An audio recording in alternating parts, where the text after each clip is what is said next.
night my sister vanished, the only trace she left behind was a wooden figure the size of my thumb, lying face down on the carpet where she used to stand every evening to say goodnight. And it took me 3 more days to understand that the figure hadn't fallen from anywhere. It had been removed.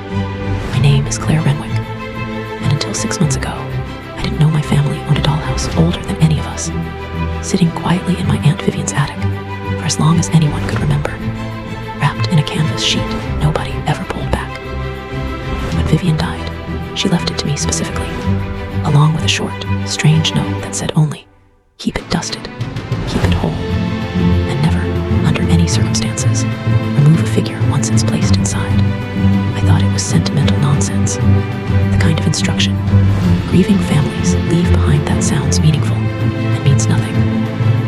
I unwrapped the dollhouse anyway, more out of curiosity than respect, and set it up on a table in my apartment. And I noticed almost immediately that it was not a generic dollhouse at all. It was an exact miniature replica of our actual family home, down to the crooked porch step and the specific crack running through the kitchen window, populated by dozens of hand-carved wooden figures, each one labeled on the base in careful, faded ink with a real name. I found my own figure standing in a tiny replica of my childhood bedroom. I found my sister, Nora's figure, standing in the hallway outside it, exactly where she used to linger some nights to say goodnight before going to bed. I didn't think much of any of this until the night Nora actually disappeared. 4 weeks after I'd set the house up on my table, and I walked into my apartment to find her miniature figure lying face down on my carpet, several feet from the dollhouse itself, as though something had physically lifted it out and dropped it. I called the police immediately, obviously, and they treated it exactly the way you'd expect them to treat a missing adult, with no signs of forced entry and no witnesses, as a possible voluntary disappearance. A young woman who'd walked away from her life for reasons of her own. I knew better within the hour, because I went back to the dollhouse looking for any kind of explanation, and I found that Nora's spot in that tiny wooden hallway was now completely empty. The way a shelf looks empty after you've taken something down and put it somewhere else entirely. I spent that first sleepless night going through every box of Vivian's belongings I had, and buried at the bottom of an old trunk, I found a second note, longer than the first, written in handwriting that had clearly been rewritten several times, as though she kept trying to get the wording exactly right. It explained, in careful, deliberate language, that the dollhouse was not a toy and never had been. It was a container. Something old had been bound inside it generations ago. Something that could not be destroyed outright without releasing whatever it was being kept away from the world. And the only way to keep it settled, keep it quiet, keep it from testing the boundaries of its own prison, was to give it attention in small, controlled doses. Every figure inside the house represented someone the entity was allowed to watch, to study, to feel connected to, in exchange for staying contained. Family members were placed inside to keep the arrangement personal, to keep the entity invested in a relationship it valued rather than a cage it resented. But every so often, when the entity grew restless, when it needed more than watching, someone had to be offered to it directly, moved not just into the house, but out of it entirely, taken as a kind of toll to buy everyone else more peace for another few years. I didn't want to believe a single word of it. I am, by profession, an actuary. I calculate risk for a living. I do not believe in cursed furniture. But I had watched a carved wooden figure move on its own, and I had a missing sister. And belief, I discovered that week, has very little to do with what you want to accept, and everything to do with what you can no longer explain away. I called my mother, hoping she would tell me Vivian had simply lost her mind near the end. The way grieving families always hope for the boring explanation instead of the true one. Instead, my mother went quiet on the phone for a long time, and then told me something that made the entire shape of my childhood rearrange itself in my head within the space of about 10 seconds. She told me that our family had lost people this way before. Not often, not every generation, but often enough that everyone older than me had simply agreed, at some point, never to speak of it directly. way families sometimes build an entire architecture of silence around one specific room they've decided is safer left unvisited.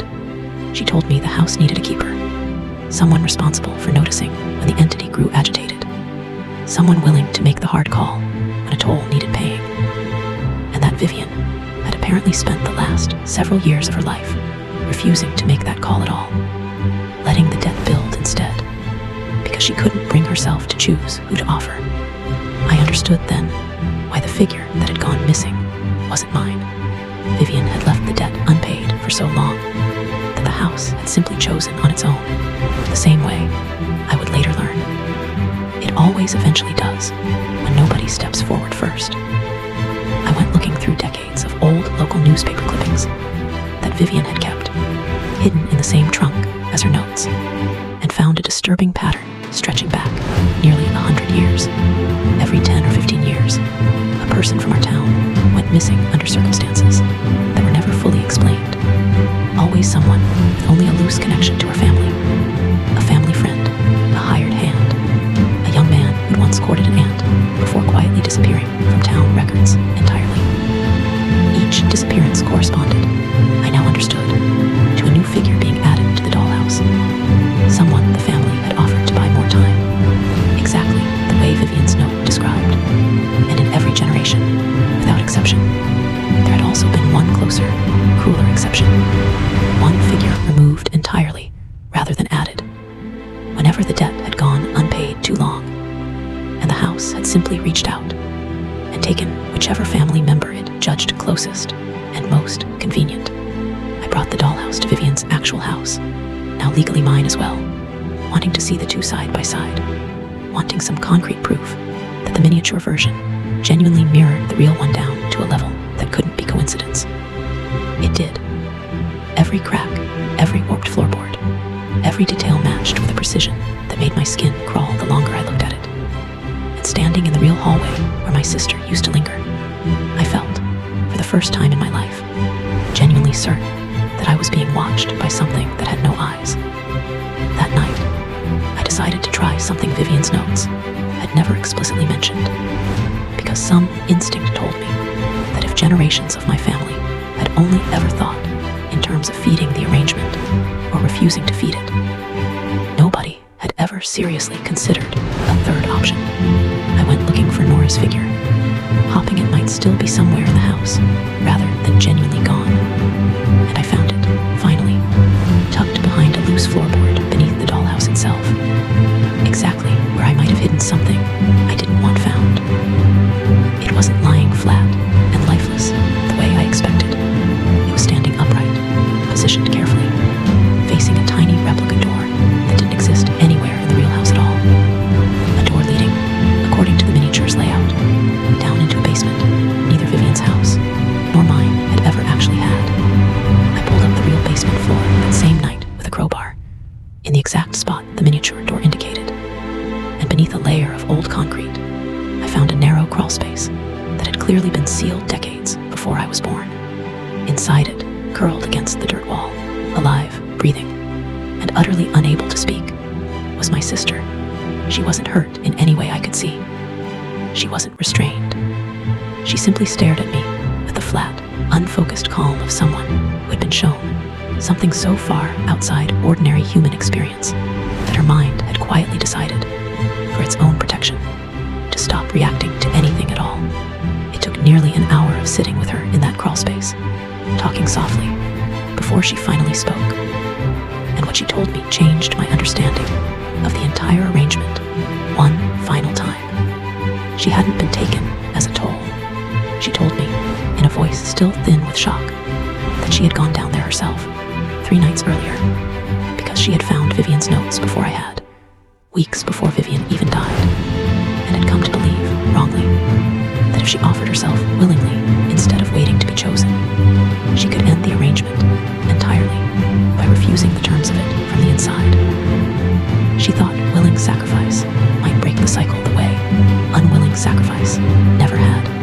Instead, she said, something had simply kept her there, patient and untroubled, exactly the way you'd keep a figure standing quietly on a shelf, because willingness had never actually been the point.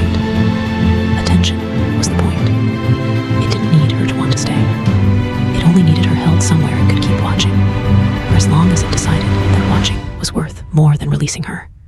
I carried her out of that crawl space myself, and I did not put her figure back inside the dollhouse.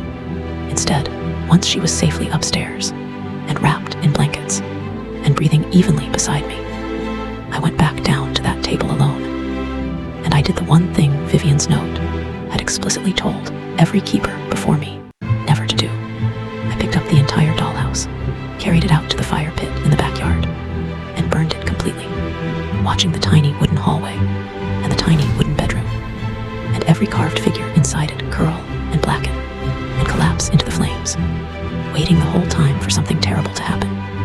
Some scream, some shadow, some final confirmation that I had just released an old and starving thing into a world that had spent a century keeping it fed in exchange for its patience. Nothing happened that night. Nora recovered slowly over the following weeks, physically fine, but strangely quiet in a way she has never fully shaken since. The kind of quiet that makes me wonder, some nights, exactly how much of whatever was watching her in that crawl space decided to leave with her instead of staying behind in the fire. I haven't found any of the missing figures' real-world counterparts, if they were ever still alive, to find at all. I haven't told my mother that I burned the house instead of choosing a new toll, the way every keeper before me eventually did. And some nights, when I catch Nora standing very still in a hallway doorway, watching me from just slightly too far away, saying nothing, I find myself wondering whether I actually ended anything at all, or whether I simply removed its walls and gave whatever it was one final figure to take with her when she finally decided to walk out of that crawl space on her own.